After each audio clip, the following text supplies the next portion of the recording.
Hello beautiful friends, happy June and happy almost summer. I'm going to be sharing my summer TBR today. These are some books that I really would love to read this summer. Some of these are books that have been on my physical TBR too long, some are new releases. And yeah, we're going to go and hop in. I'm going to start with cozy mysteries, but there'll be a timestamp, like chapter to jump to if you're interested in thrillers or other books as well. So let's go and hop into Cozies. So the first one for cozy mysteries is actually an audiobook I'll be listening to. It's called Artifact by Gigi Pandian, and this is the first in the J.A. Jones mystery series, which is about a historian who receives a mysterious jewel-encrusted artifact in the mail that leads her on this journey to discover historical secrets. So I'm really excited. Gigi Pandian is a wonderful writer. I love her Secret Staircase mystery series, and this is a series that's been on my series to start list. I thought this would be a perfect kind of summery pick because the treasure hunt just feels summery to me for whatever reason. Another one I've been dying to start, I think so many of you have recommended this to me, and I'm like, okay, finally reading it this summer, is the #1 Ladies Detective Agency by Alexander McCall Smith. I have heard so many good things about this. This is an extremely popular series about a woman named Precious who sets up shop in this small town, and in this one she's hired to kind of track down multiple people, including a wayward daughter, uncover a con man, and track down a missing husband, as well as a missing 11-year-old boy. She gets involved in different danger. This takes place in Africa, so a very interesting setting for cozy mysteries. We don't have a lot of international cozies available to us, at least not in English, so I'm really excited to check this one out. I've heard nothing but good things. A series I'm planning on binging this summer is the Emergency Dessert Squad mystery series by Laura Bradford. This is Dial M for Moose, which is actually the third and final book in the series. I've already started listening to book 1 right now on, I think it's called Eclairs and something. I'll put the cover on the screen, but I've been listening to that actually today. I'm already over halfway through it and I love it. All 3 books are currently included with Audible's membership, which is awesome, but I want to knock this series out this summer. It just seems like a fun theme. The premise is that we have our main character, Winnie. Her bakery closes in the first one. She can't keep it open due to financial reasons, but her neighbor leaves her their cranky cat and her vintage ambulance that her husband, who had died a few years previously, was working on, and it runs, and Winnie comes up with the idea to do an emergency dessert squad where she has a bakery she runs from her home and delivers emergency desserts. So I am so excited. I'm really enjoying book 1 and the series. I love Laura Bradford's writing. I feel like most of her series are so short though. I don't know why, because they're wonderful, but this is a series I would really love to knock out and read. It just looks so fun, and I'm so looking forward to continuing this series this summer. One that is as summery as it gets for cozies is Dead, White, and Blue by Annie McEwen. This is the Northwoods mystery, book 2 in the series.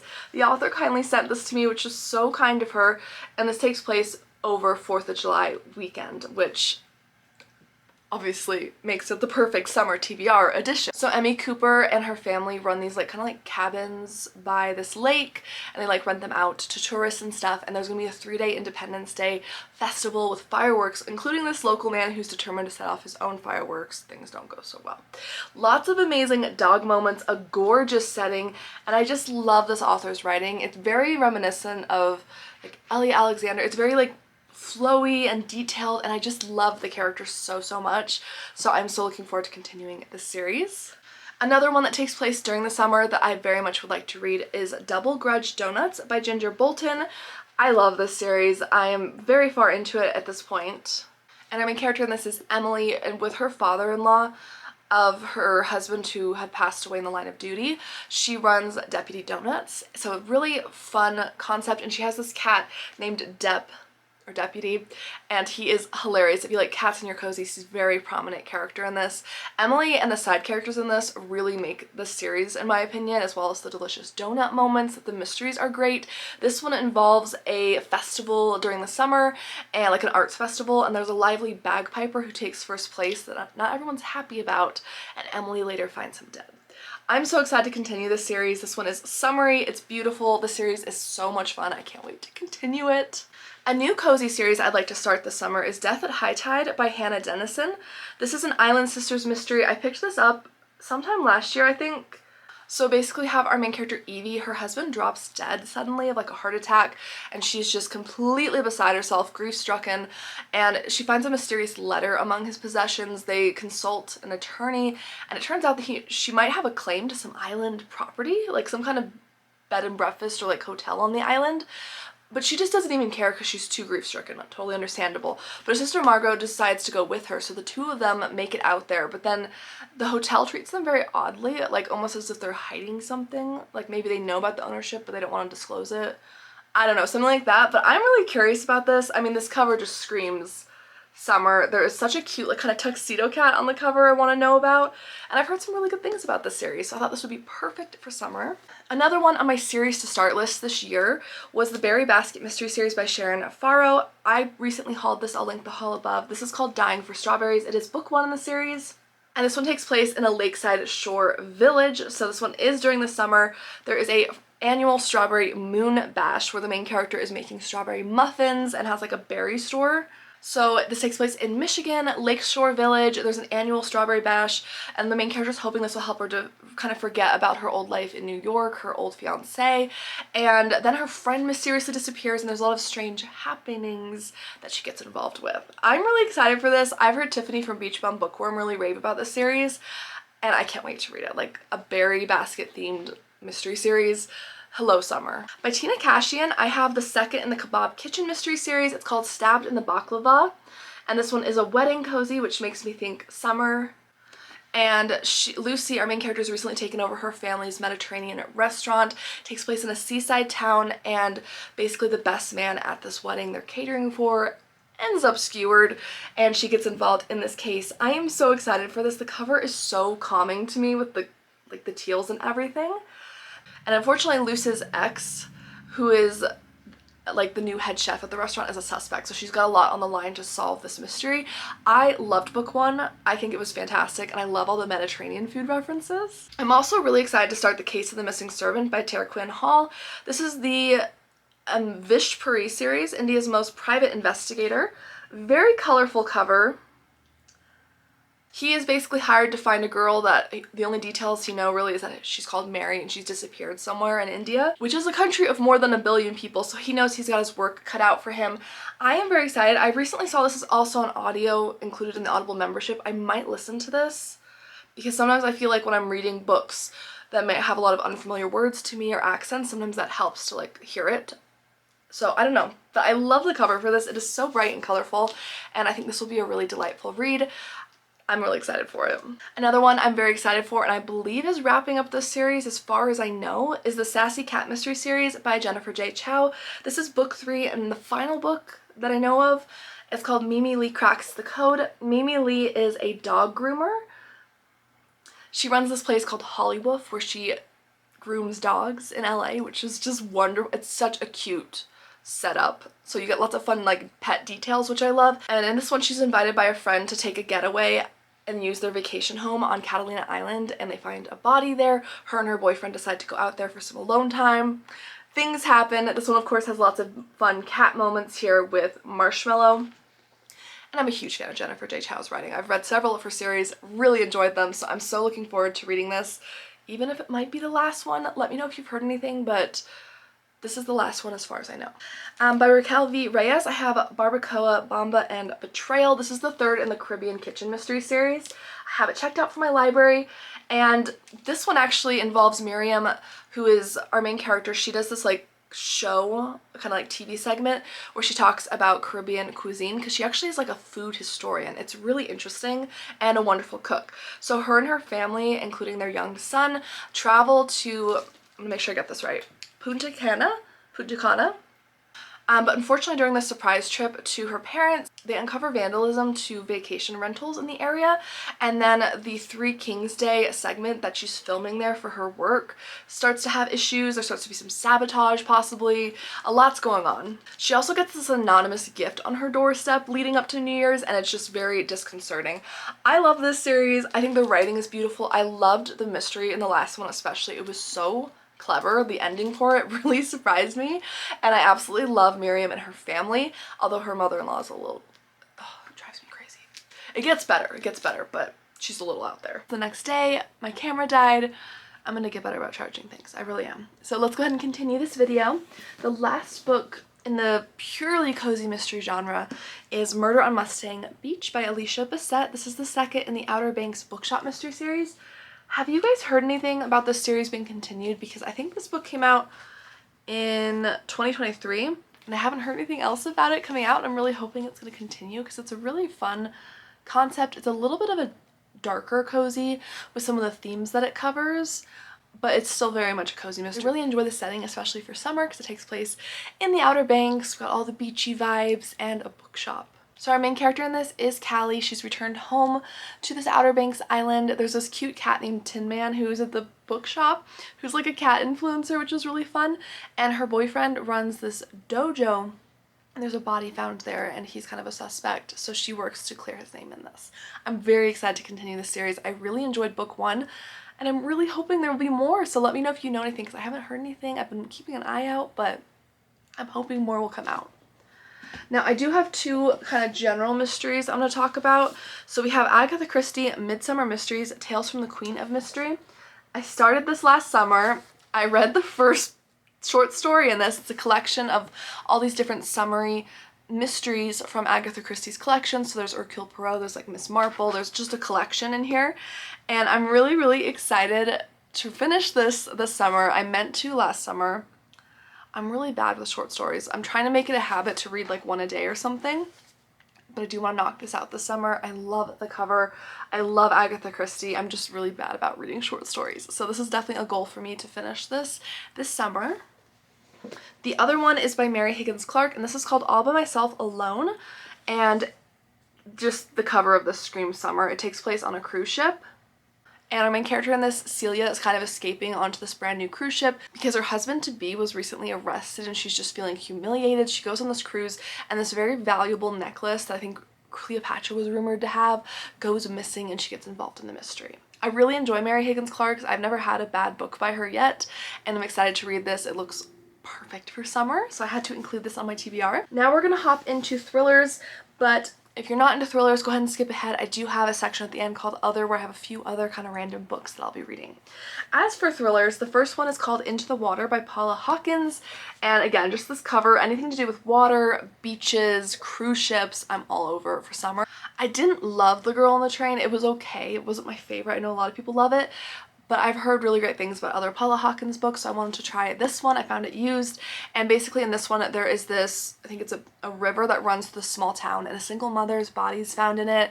Earlier that same like season, a teenage girl's body is found in it. It's just like a place where bodies seem to be showing up, and then we're following a couple of different women throughout the town, including a teenager who's recently been kind of shipped off with her aunt, who she doesn't know very well, and her aunt has been dragged back to the small town, a place that she vowed never to return. So I'm sure we're gonna learn something about that, solve the mystery with the bodies in the river. I'm really interested in this. I love the cover.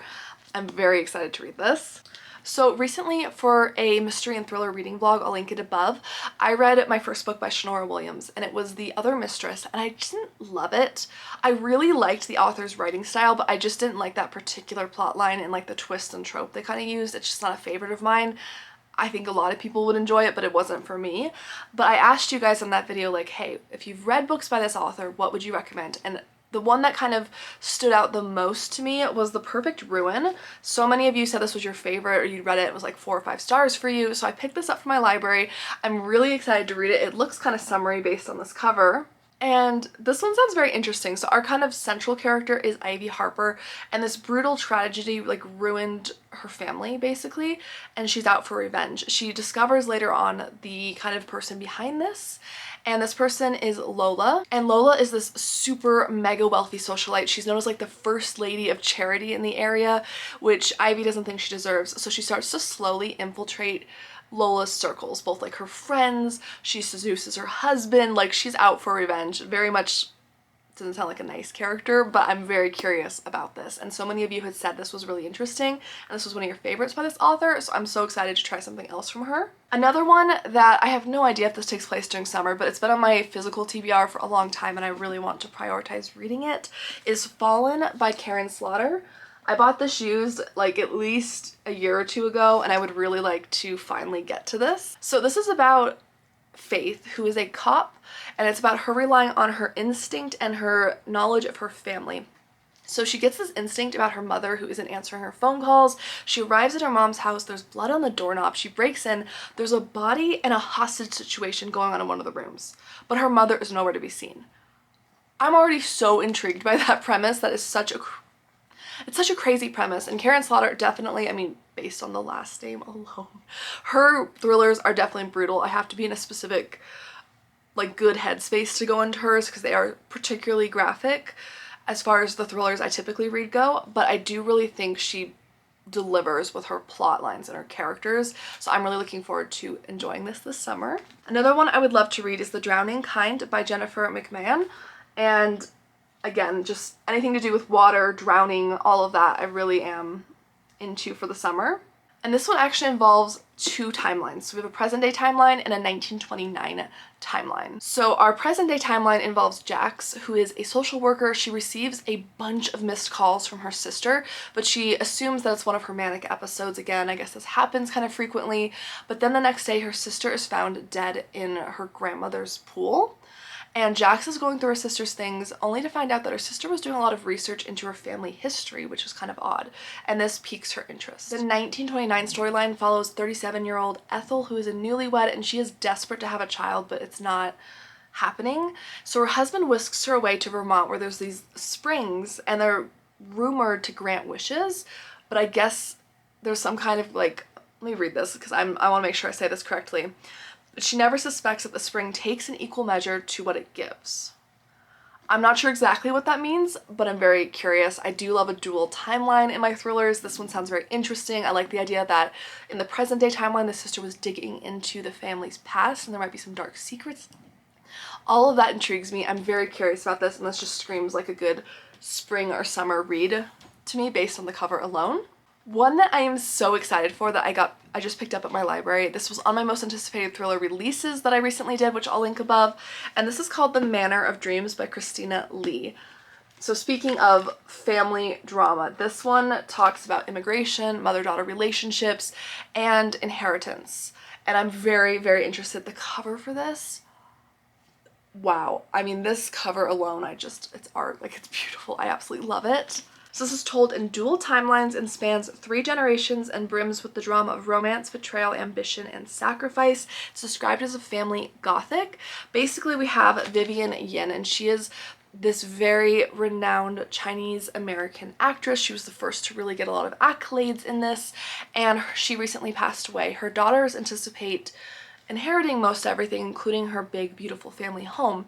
But then this other branch of the family that they didn't really know about stakes their claim and literally moves into the home with them as they're trying to sort out this inheritance stuff, and then accidents start to happen. And the daughters also start to dig into their mother's life and find that there might have been something happening before her death. So I'm really intrigued by this. This is a new to me author. It just sounded so interesting. Another one I'm very curious and a little nervous about is by Susan Furlong. This is called What They Don't Know. Now, I recently binged Susan Furlong's Georgia Peach cozy mystery series last month, and I really loved it. But when I looked her up on Goodreads, I realized that she's also written some thrillers or darker mysteries, so I wanted to give them a try. I'm a little nervous just because it seems like such a different flavor, but I know some other authors like Jessie Q. Satanta who do amazing work on like the whole spectrum of mysteries and thrillers, like dark, cozy, all of it.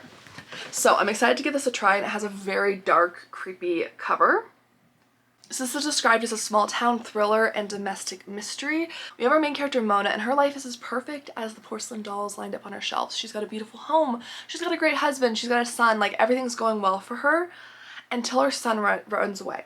And she at first kind of explains it away like, oh, boys will be boys to her friends, but she knows deep down something darker and deeper is going on because it's unlike her son. And then the police arrive at her door telling her that a young girl was found murdered, and they think her son might have had something to do with it. I love the premise for this. It's right up my alley. I'm very curious to see how this is going to be since I've read her cozy mysteries. I'm really excited to see kind of how different this will be and how she does thrillers. I'm really intrigued. I don't know too many cozy mystery authors who also write like dark thrillers, so I'm really excited to see how this goes. And then last but not least, for pure thrillers, I have Girl in the Rearview Mirror by Kelsey Ray Dimberg. I bought this used a long time ago, and just the cover, the colors, the sunglasses, it gives me kind of summer vibes, and I'm determined to finally knock this off my physical TBR. Our main character in this is Finn Hunt, and she is stuck in a dull, boring office job until she meets Phoenix's first family. So basically we have this main character, I think he's a senator.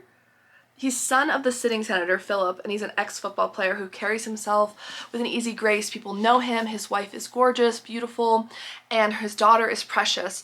And Finn makes a good impression on Philip and his daughter, and he invites her to become their nanny. And she really loves the job. She's really excited to be part of the family. Like, she just feels like one of them, and she's really enjoying that, until this young woman approaches her, telling her that she has a message for Philip and that he might not be what he seems. Love the premise. I love like a nanny, babysitter, maid, like anyone who gets integrated into a mysterious household or family. I love that, and this just looks really fun. Alright guys, then I have 3 books that I have that are kind of in the other category. We have 2 nonfiction and a classic. So the classic is the illustrated edition of Sense and Sensibility by Jane Austen. I feel like this feels like kind of springy to me, but I want to read this before fall and winter because I don't feel like I'm going to want to read this in fall and winter, so I feel like this will be really fun. This is beautiful, beautiful illustrations. I feel like the illustrations really help me kind of just maintain my focus more when I'm reading classics because they can be a little more, just a little bit of a slower read, you know, just different dialogue, everything's just worded a little bit differently, so I really appreciate the beautiful illustrations. And I really don't know much about this other than one of the sisters is supposed to be like sense, the other is supposed to be like sensibility. I think it's about kind of romance and partners. I really don't know much about it. I kind of want to go into it blind, but this is a goal of mine to read this summer. Then the 2 nonfiction books I want to read are The Power of Daily Practice by Eric Maisel, PhD. I think I had this on a previous TBR. I'm going to get to this. But this is all about how creative and performing artists and everyone else can finally meet their goals. This guy is he has a PhD, and he is a creative coach, therapist, and acclaimed author, and he works with best-selling writers, people in professional sports, entrepreneurs, to help them set up daily practices that really serve them and their creative goals. So I'm really excited for this. And then I also have Triangle by David Von Dreil. This is The Fire That Changed America, and this one is definitely going to be a very sobering read. I was in 8th grade when I did a report on the Triangle Shirtwaist Factory, and it's always, I mean, there's so many parts of American history that are just terrible and just that stick with you, but this was a particular part of American history that just hit me really hard when I first learned about it in 8th grade, so I would really like to learn more about it. And if you're not familiar with the Triangle Shirtwaist Factory, basically this was like a garment factory, and at this time during the 1900s they didn't have very good labor laws, so like people were locked into buildings, there weren't enough fire escapes, and unfortunately a fire broke out in this garment factory, killing tons of women. I mean, they were jumping out of high windows. It was just awful. There's just nothing to really say. It says it happened March 1911, and unfortunately 146 workers lost their lives. So this is all about this unfortunate event in history. I think this is going to be a very difficult read, of course, but this is something I would really like to continue to learn more about because it's just something that always stuck with me from history class, and I think it's just really important to learn about things like that. So those are my picks. This was a very big summer TBR, but I figure, you know, June, July, August, into September, I feel like I can spread these out, hopefully incorporate them into some vlogs. If any of these books are particularly interesting to you and you want to see them featured in a vlog or something like that, let me know, and thank you for watching. If you enjoy any type of cozy bookish content, I talk a lot about mysteries, whether that's cozy, murder mysteries, thrillers, anything like that, every week on my channel. I hope you'll hit subscribe, and thank you for hanging out with me today, guys. Bye, guys!